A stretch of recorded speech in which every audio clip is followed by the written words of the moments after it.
Ladies and gentlemen, I just want to start a conversation about a part of the Ukraine situation I think is dramatically underreported. A lot of people talking about energy prices, and rightly so. The fact that Europe's being cut off from their gas supplies, even as stores they are historically low. Of course, this will affect energy prices. It already is affecting energy prices in the U.S. as well.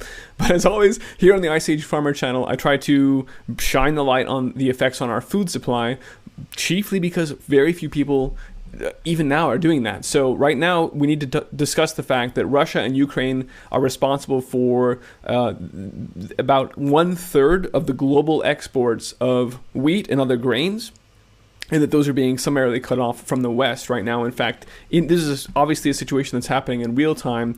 Those are already being redirected to China, who has only yesterday okayed the import of wheat. To date, they had said, we don't want it, there's a risk that it's got mold on it, it would contaminate our supplies, but suddenly it's not that unattractive to President Xi. He's said, we'll go ahead and import your wheat. So overnight, almost overnight, 1/3 of the global wheat supply has been rerouted from Western countries now to China, which of course already had 50%, more than 50% of the world's stocks of wheat and other strategic grains. That is on top of the fact that, as we read here from the International Grain Council, wheat stockpiles are at a 9-year low. So this aggravates an already tight supply problem. And let's talk about that. I also, this is breaking now, have just learned that three merchant vessels have been hit by missiles. I find that extremely difficult to believe as an accident in the modern day and age. That you don't just have missiles and rockets flying around willy-nilly, particularly given how much of a surgical strike we've seen the Russian forces deploy in the last 48 hours. So to have 3 merchant vessels, one of which was chartered to Cargill to carry those grains, like we just said, these are some of the biggest exporters of grains in the world, is not an accident. Okay, this is what I would describe as another direct attack on the shipping industry, and specifically on the supply chain that feeds the world. A lot of people out there depend on these imports to feed their people. Already we're seeing countries like Brazil, which imports fertilizer from Russia. It was only last week that Russia said, hey, don't sweat the fertilizer shortages around the world. We'll be here for you. But all of a sudden, shipping in the Black Sea is coming to a standstill, indeed, as merchant vessels are themselves attacked. So this is, as this article says, a perfect storm for farmers around the world.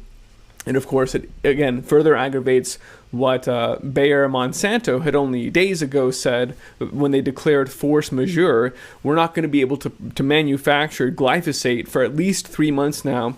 Well, yay. A lot of people are going to say, yay, that's great because I don't like Roundup anyway, and boo Monsanto. But the reality is that modern industrial agriculture depends on these inputs to produce not just the fertilizer, but the pesticides, right? For better or worse, we'd all love to move away. You and I are doing our part in doing that with our permaculture and our backyard flocks of chickens, because we know that if only 1 in 3 households added some chickens in our backyard, we would overnight eliminate the need for an industrial agriculture, for the egg industry. It would just be gone. Just only 1 in 3 people would do that.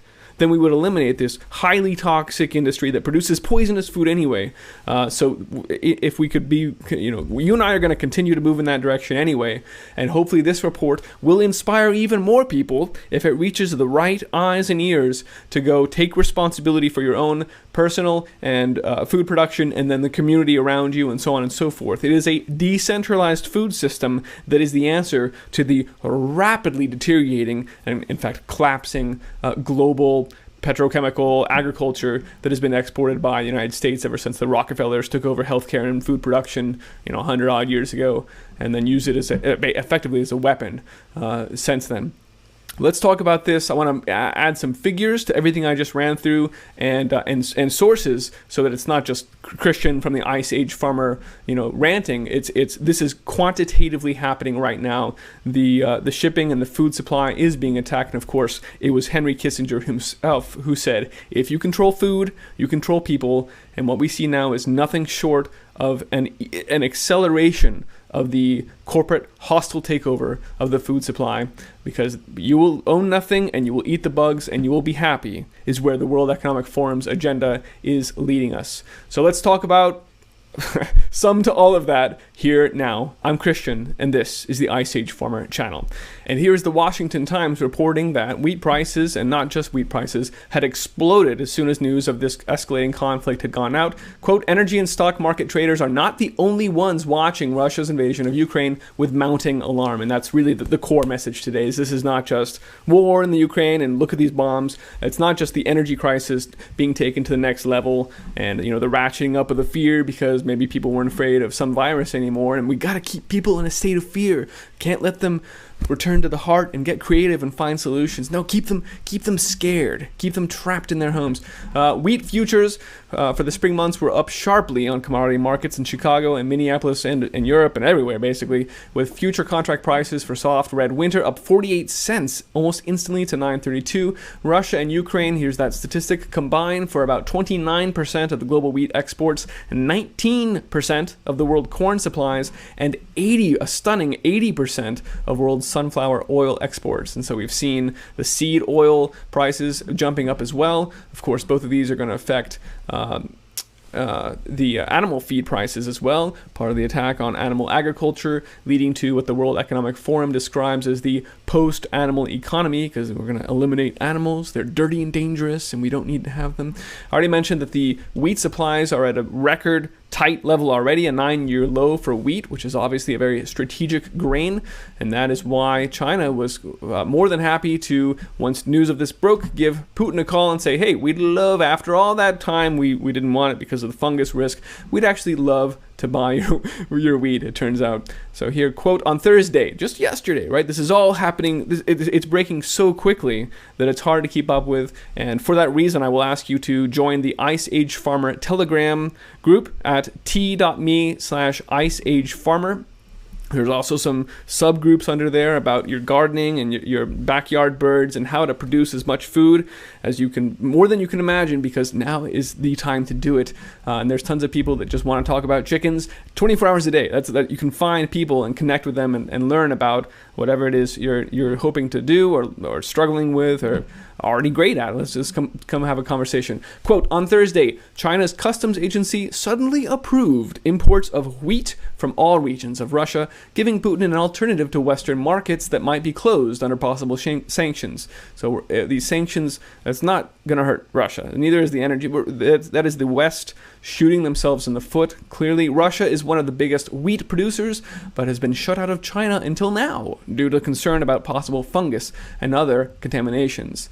The two governments announced an agreement February 8th for China to import Russian wheat and barley after Putin became the highest profile guest at the Olympics, yada, yada, yada. And of course, part of what's going on in the Ukraine is that the military has shut all of the ports. That means that those exports, like we said, between Russia and Ukraine, a third of the global grains supply coming out of these major producers and exporters. Literally, these are the breadbaskets of the world that feed many countries that depend on that food. Countries depend on that food or they will starve.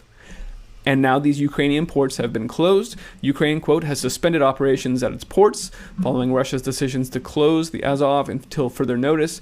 Russia and Ukraine, major exporters of wheat and grain, and ports operations have been suspended. That is what led Reuters to report here. Ukraine shuts ports as the conflict threatens global grain supplies. Quote, Ukraine's military has suspended commercial shipping at its ports after Russian forces invaded the country. An advisor to the Ukrainian president's chief of staff said, stoking fear of supply disruption from these leading grain and, like we just said, oilseed exporters.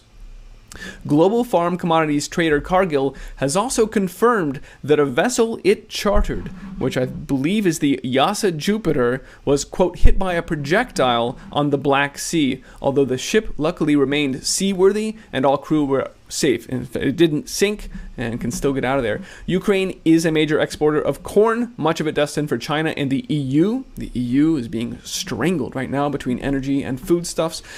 It also competes with Russia to supply wheat to major buyers like Egypt and Turkey. Ukraine's grain exports, here we go, just Ukraine instead of lumping them together, comprise about 4.5 million tons of corn, 1 million tons of wheat, and the rest being of this 5 to 6 million being barley.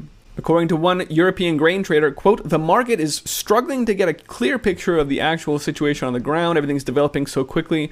A lot of fog of war clearly going on right now. Quote, the ports in the Azov and Black Sea so far seem not to have been damaged, according to the initial shipping agency reports, although they are closed by the military. The trader said the market was looking out for any declarations of force majeure, meaning suppliers will not fulfill the contractual obligations because of these clearly extreme circumstances. Shipping group Maersk said on Thursday it has halted all port calls in Ukraine until the end of February. It has shut its offices, etc., because of the conflict.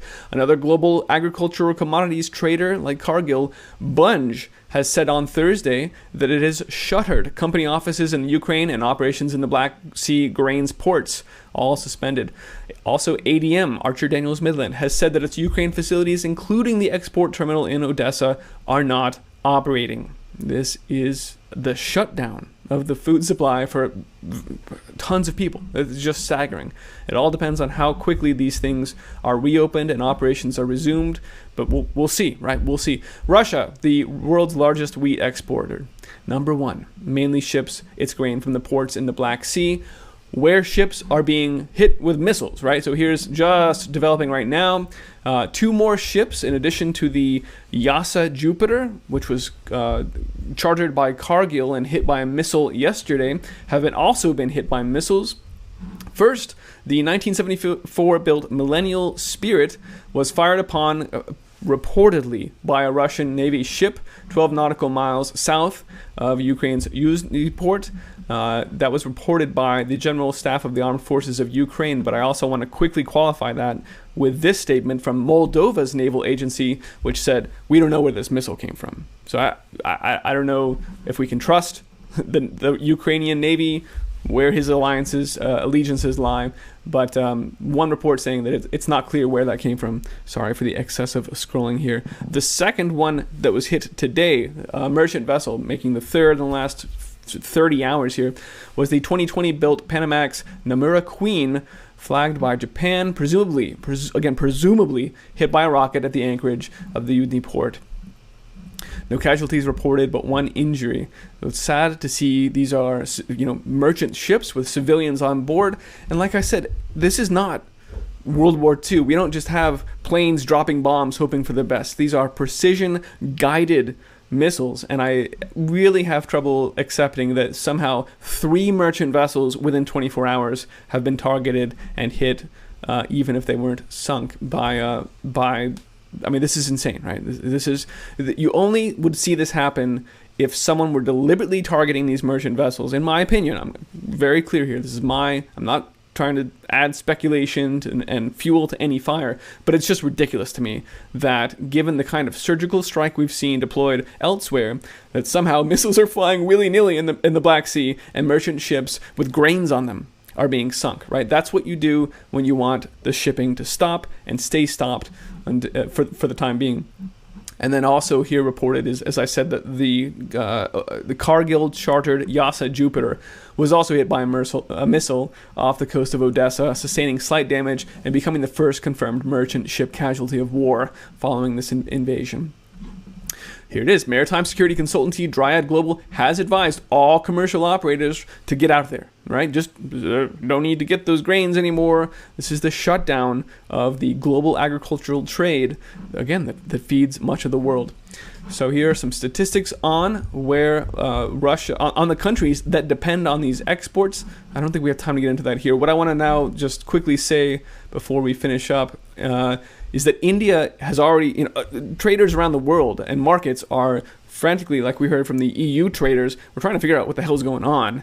But certainly there are situations where India is now saying, okay, well that's all shut down and it's going crazy over there.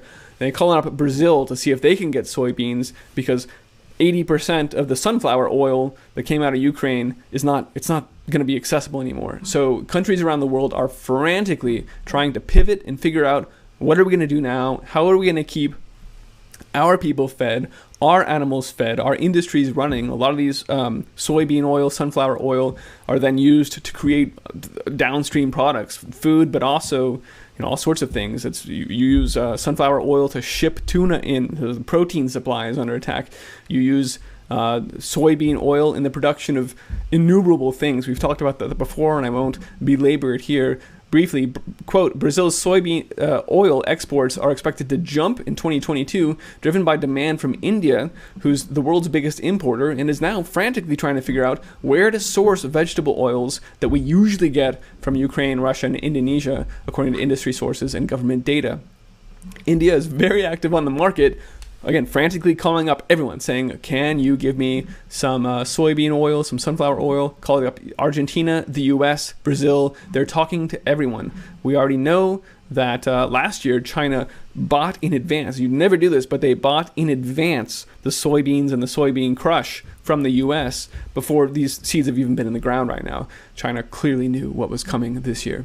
So sunflower oil shipments from the Black Sea region to India are stuck, and new purchases have stalled after the ports have been closed there. India is feeling insecure regarding its traditional trade partners. You don't say. Okay, so when I make that statement that countries are frantically pivoting and trying to figure out how are we going to keep our industries running, people fed, and animals fed, it's not just words. This is not hype. This is a very real situation.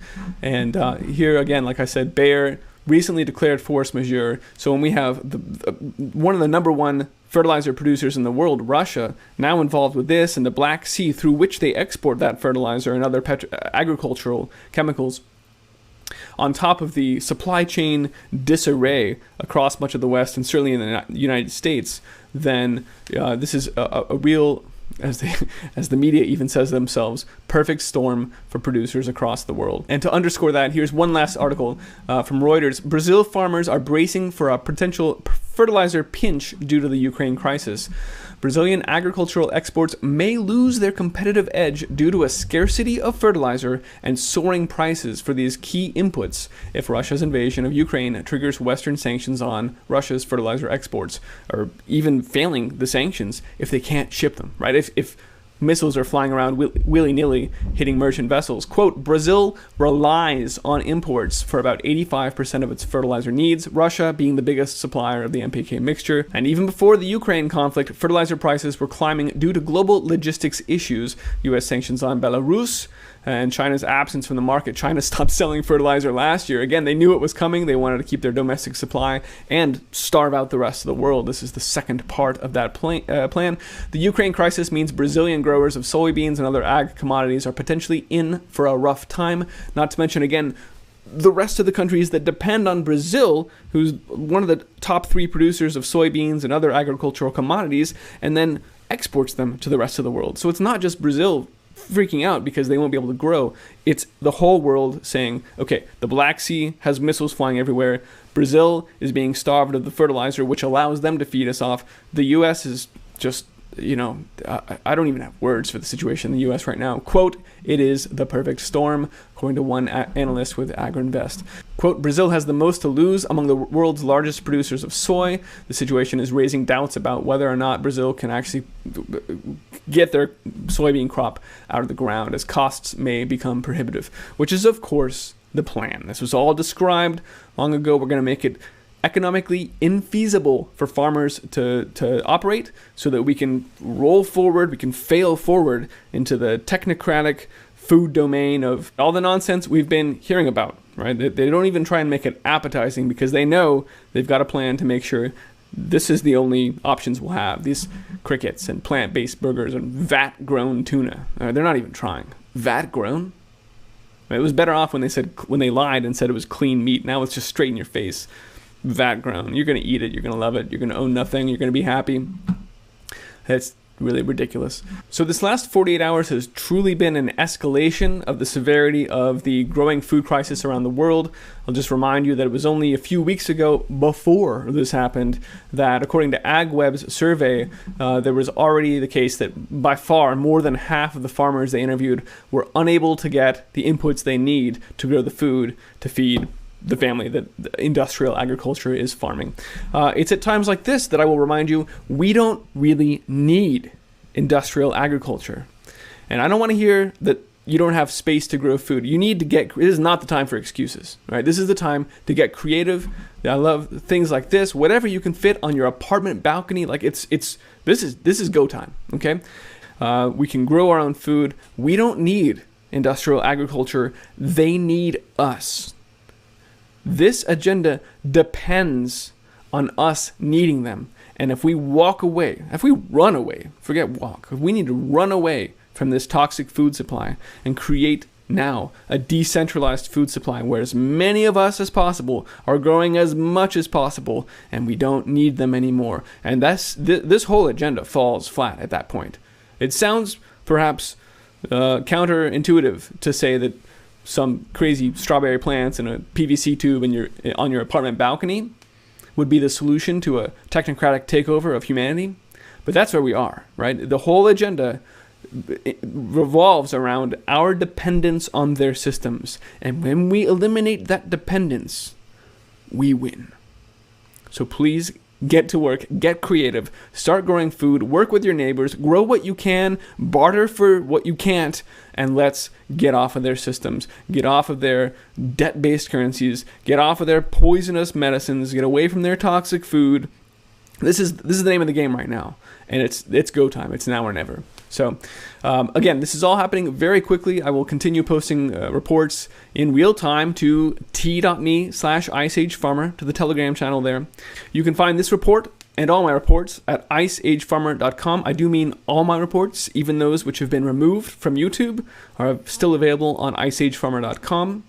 If you appreciate this broadcast, if you value this information, please do help me keep the broadcast running.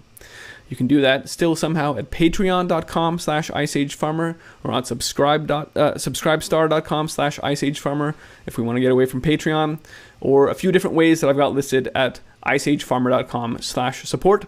And I very genuinely appreciate and need, frankly, your help at this point. So thank you.